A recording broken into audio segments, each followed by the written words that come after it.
Welcome back to Valen Hawk's Animal Safari Learning Japanese Adventure. Today we come to the watering hole to observe the mother key with her young, tiny ya. Kya, nature's symbiotic relationship. But that's not all, they're cousins. Kyo and Q have also come to join them at the watering hole. How beautiful. It's water. Ah, be careful, Kya Q Kyo. Oh, here they come. Sha.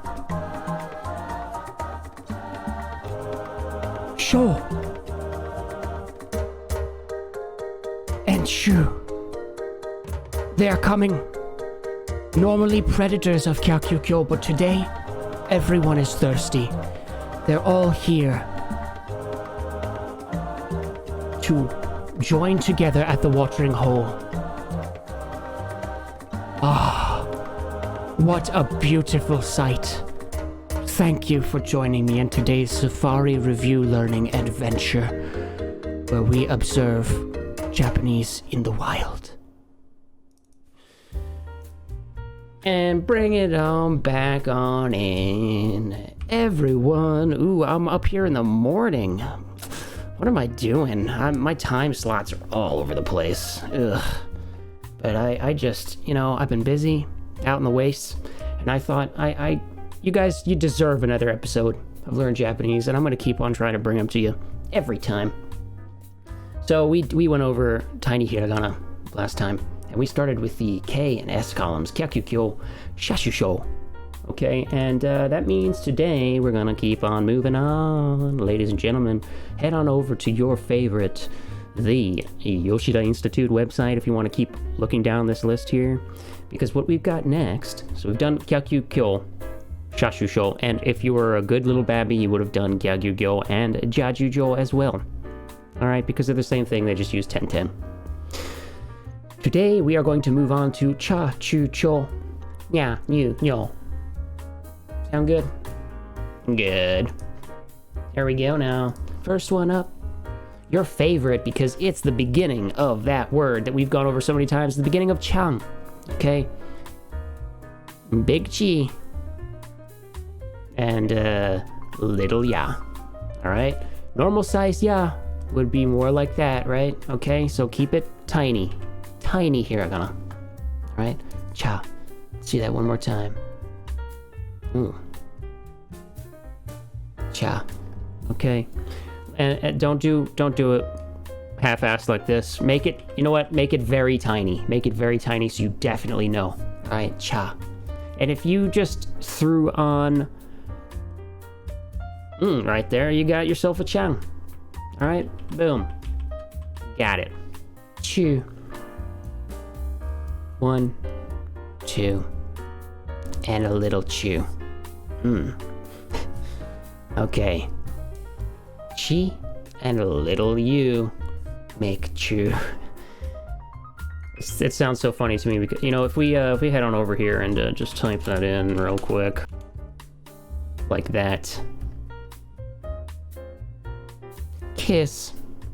Chew. An adorable way to say kiss because it's the sound that it makes. It chew, right? It says the girly girls, they like this word here, the chew. All right. So if you want to go head on over here and do something like this and then throw on ooh at the end there, you got yourself a little kiss. All right. Chew. How adorable. All right. What do we got next? We got the cho. Boom. Boom. That's it. Alright. Tiny little yo. Make sure it's tiny. Just like that. Cho. And, let's see if we can come up with anything to show you for cho, because, there's one off the top of my head. But it would also use, you as well, like that. Let me just see if it pops up without turning it into kanji.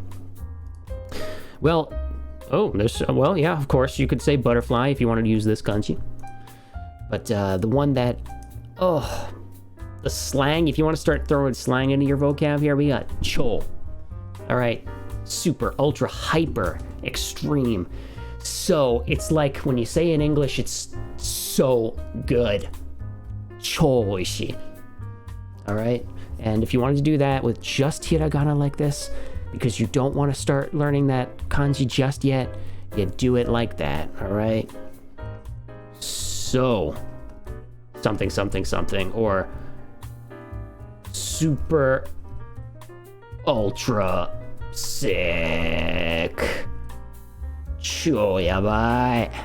All right, cho is a good one to know. It is a slangy slang, and you can throw it all over everything. And people, especially young people, use this a lot. All right, cho oishii. It's so good. It tastes so good.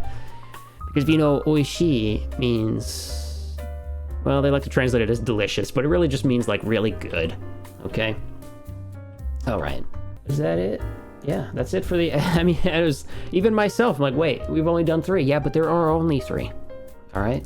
So we just move right on to the next column there. If you take a look again, that was chachucho, and now we are doing nyanyo. Yeah. Lovely. Big knee. All right, big one. You whip out your knee, bring your leg out because you got a big knee, okay? And then just a tiny little, yeah. All right, knee and tiny little, yeah. And why do I insist on saying it like that? Well, today's just chock full of extra vocabulary words for you.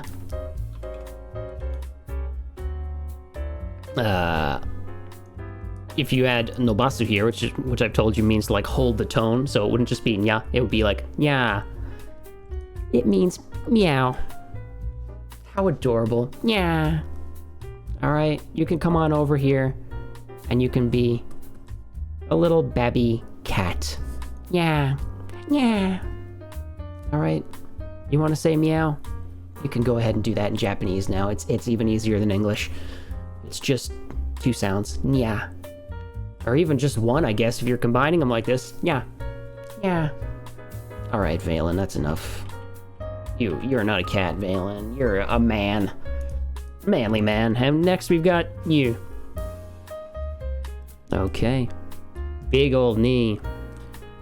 Tiny little you, it's new. And if you want to see it again, I'll do it just like that.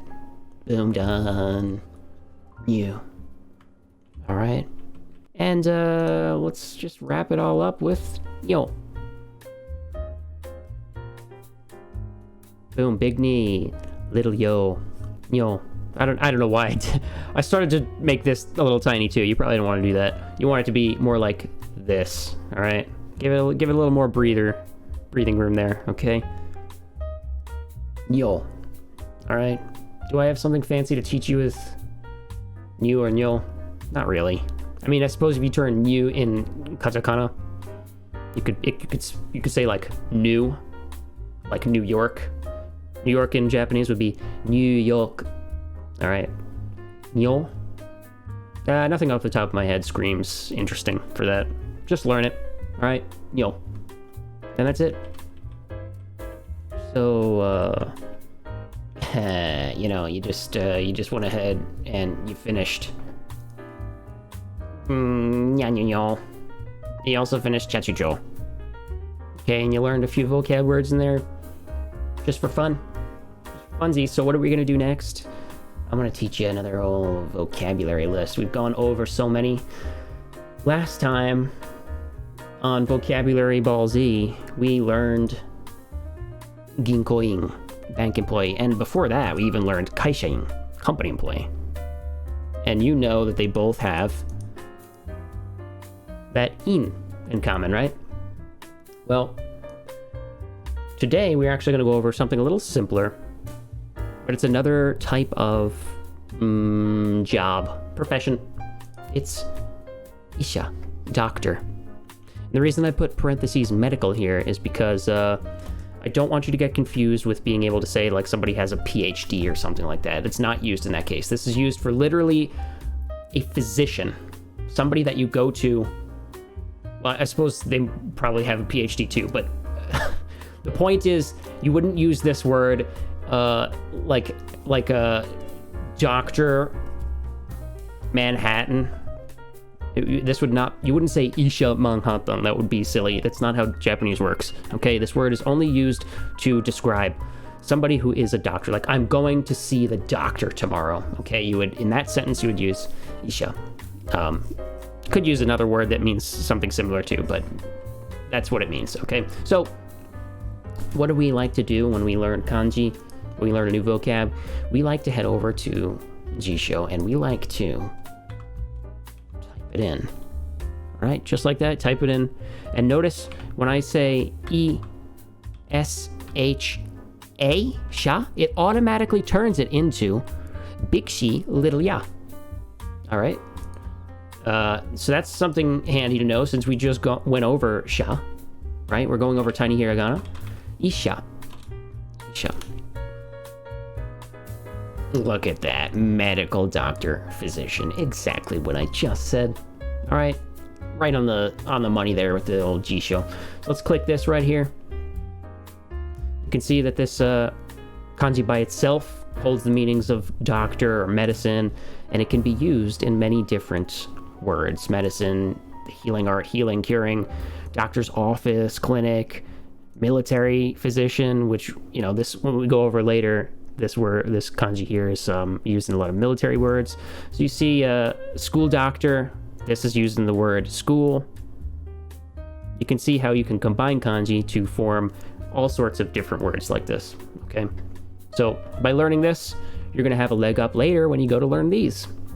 That's how it works. Every time you learn kanji, you are building a compounding effect, so it gets easier to learn the next kanji, okay? So, first things first, how do we stroke this? Nice and softly, just like this. Stroke it just like that, and it will appreciate you, okay? So, let's see it in action right now. So, normally when we have boxes, we would do something like this, right? Don't start out like that. That's not what we're doing. If you looked at this, this starts with one stroke on the top. It's a strange box, and it's not a fully closed box either, so you cannot use your box logic here. Box logic out the window. We start with one stroke at the top, and then we do this, and we do that, and we give it a little this and a little of that. And if you're just starting out and or if you've been doing this for 10 years and have sloppy handwriting, your little top of your box here, you'll notice, is not long enough. So be careful of that when you do it. You want a nice long top of the box so that it doesn't cut off your inside of your box. All right, just like that. All right, now that your old pal has made a mess, let's do it again. Let's try to be a little neater. You start up top, give yourself a nice big top of the box. So that was 1, 2, 3, 4, 5, 6, 7, 8. There's the E portion of isha. Now let's go back here and go back and look at sha. Now sha can also be read as mono. You'll see up here. There's usually at least 2 different readings. There's one that was originally taken from Chinese and then one that's like more Japanese. That's something we'll go over later. But in this case, it's read as sha in isha, and this means someone or a person. You'll see this attached to all sorts of different professions or like the person that's doing something. So you'll see it attached to it like a verb to turn into the person that does that. Like sanka. Sanka means participate. Sankasha means participant, right? Participant. You'll see this a lot. This is a very good one to know, and it's very easy to write. So let's take a look. You got that little top there, give it a little slash, and then do the box and give it one old shelf there. Boom, done. Sha. All right, let's take a look. 1, 2, 3, 4, 5, 6, 7, 8. Sha, isha. All right, you've done it. Medical doctor, physician, isha. And, there's one more thing I want to go over real quick before we start wrapping it up here. You might be wondering, what are we doing? And if you're wondering that, where have you been? Because we're going down the list of the vocab. All right, we've done a lot of vocab here up to this point, and we're about maybe halfway through-ish. There's some stuff here we don't really need to go over, so I don't know if we will or not. We'll see. But we've gone up to isha here, medical doctor, and you'll see next time we'll go over kenkyusha, researcher, scholar.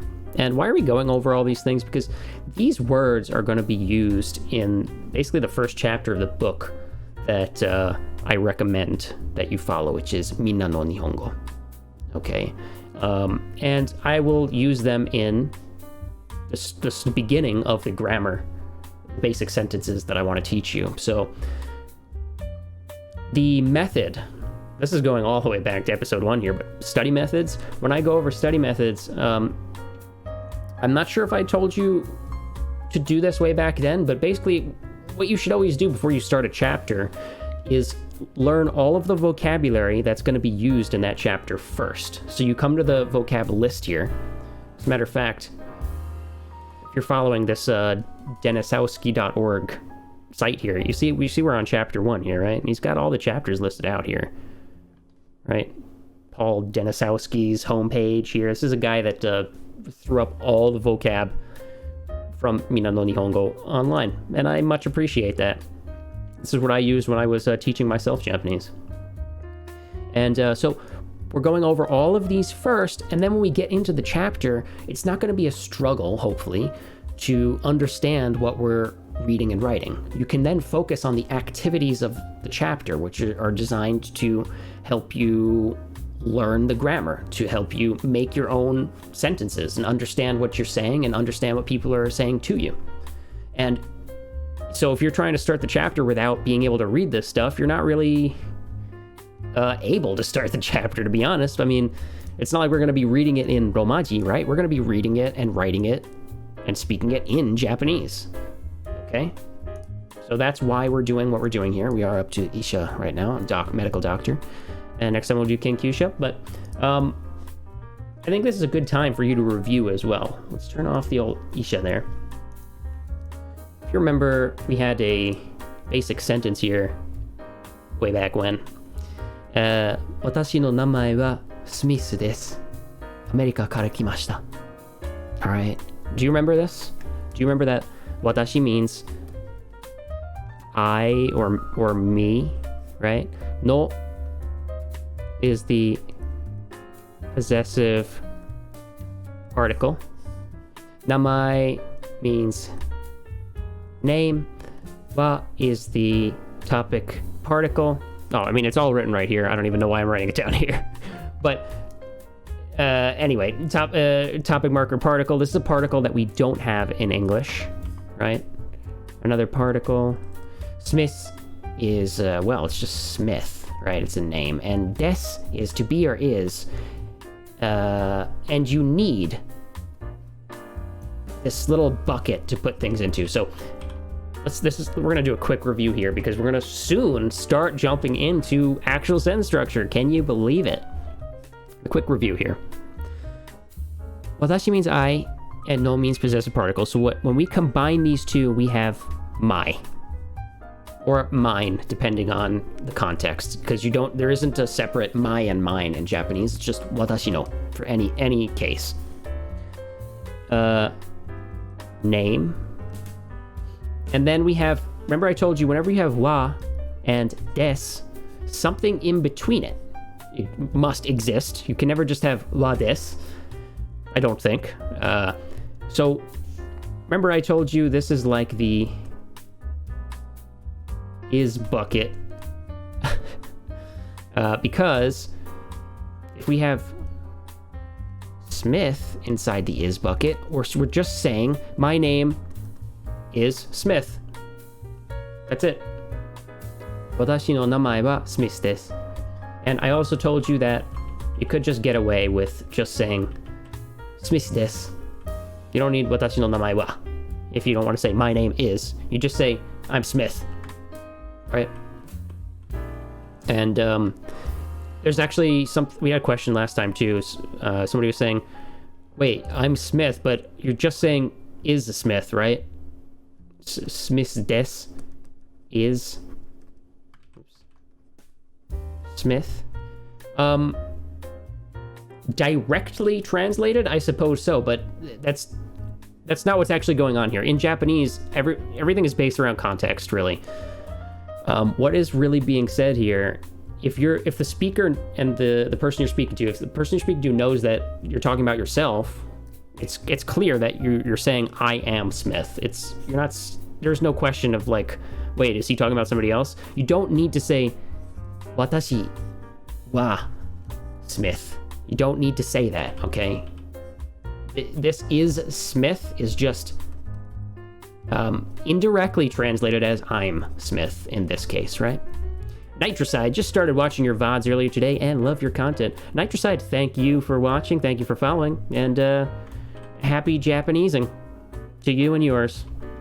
All right, so that's what's going on there with is, okay?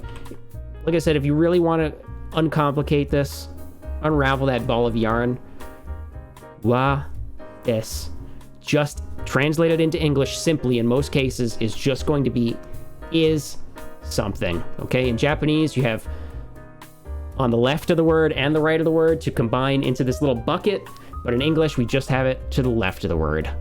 That's the only difference there, okay? I know that this is going to continue to confuse people, but there's really not any other great way to explain it. All right. Well, there's other much more complicated ways to explain it that I just don't even want to bother with because it just confuses you. So continue to review that. The no, the possessive particle, is important. So we're going to use this a lot. And of course, so is wa and this, right? These are your grammar particles that we're going to use the crap out of here on out. All right? Because let me give you a quick old example using some of the words that we've learned so far. So for example, if you wanted to go ahead and say watashi wa,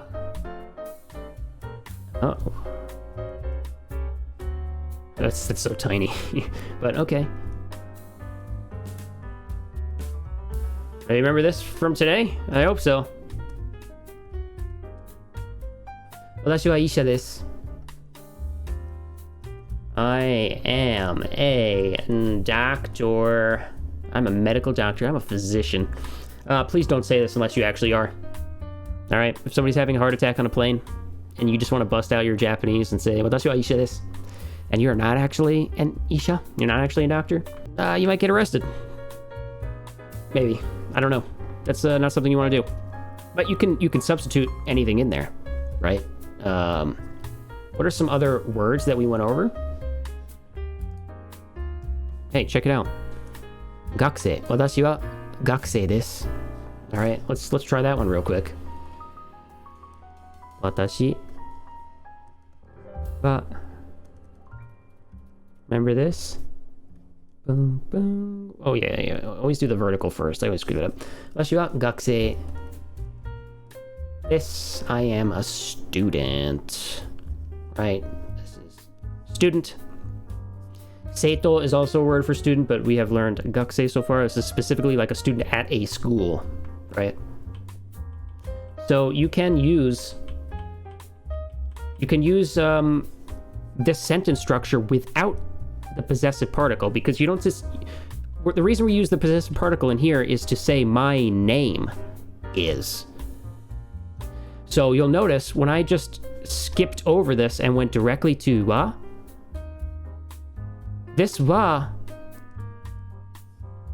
which we were using as is, turned into am in English, because we're saying I We wouldn't say I is, we would say I am. In Japanese, you don't need to mess around with like, oh, well, if you start with I, then you must use am.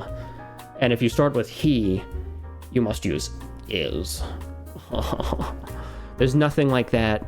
It's just the same grammar particles no matter what you're doing. So it is simpler in that sense.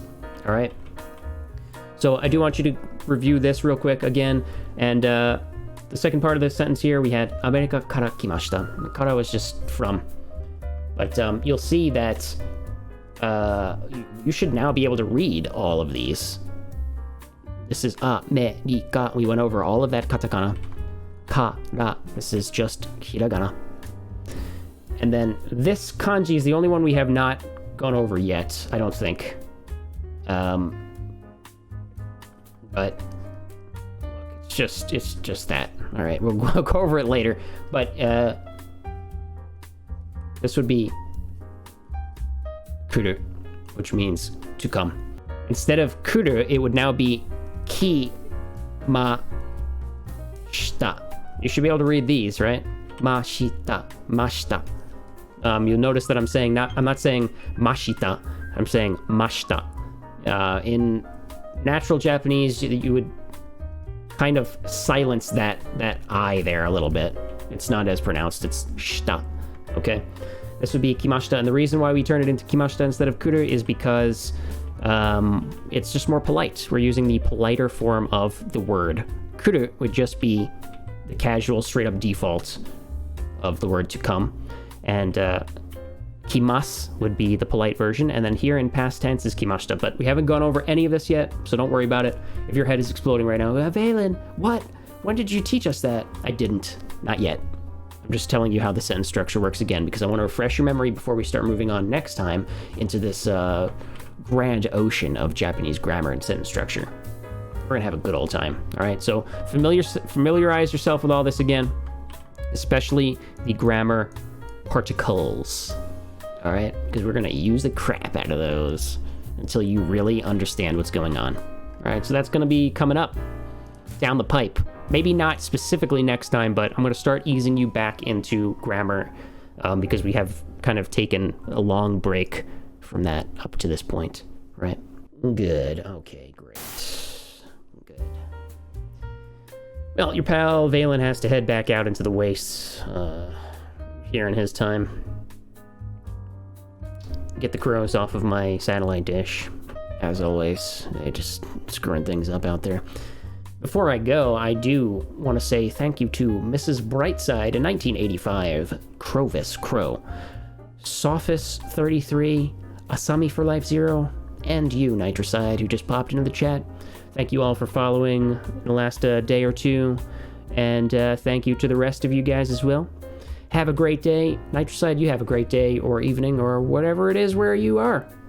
And I hope to see you next time, Nitricide. I hope to see the rest of you next time as well. My time, the times that I do this stream have been all over the place lately because I've been trying to edit things for YouTube and been handling other series. Thank you guys. Hope you had a good lesson there. And tune in next time for the continuation of the Japanese language learning adventure series with translator and time traveler Valen Hark. Yours truly. Thank you very much. See you next time, and take care.